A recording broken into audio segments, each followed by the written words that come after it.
Sienna anak Marshanda kini mantap berhijab. Awalnya ingin tutupi rambut yang dicat. Anak Marshanda dan Ben Kasyafani, Sienna Amirah Kasyafani, kini mantap mengenakan hijab. Padahal, Sienna saat ini baru berusia 10 tahun. Saat jadi bintang tamu di kanal YouTube Daniel Mananta, Sienna yang ditemani Marshanda menjelaskan alasan dirinya berhijab.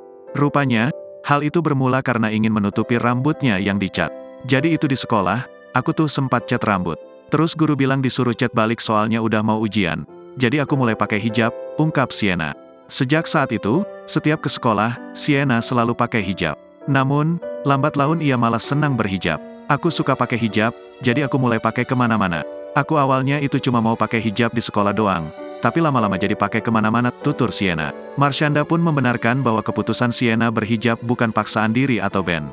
Ini pun jadi bukti bahwa Marshanda dan Ben tak pernah memaksakan apapun pada sang anak. Jadi itu dari dirinya sendiri, dari kemauan dia sendiri, kata Marshanda. Sienna adalah satu-satunya buah cinta dari pernikahan Marshanda dan Ben.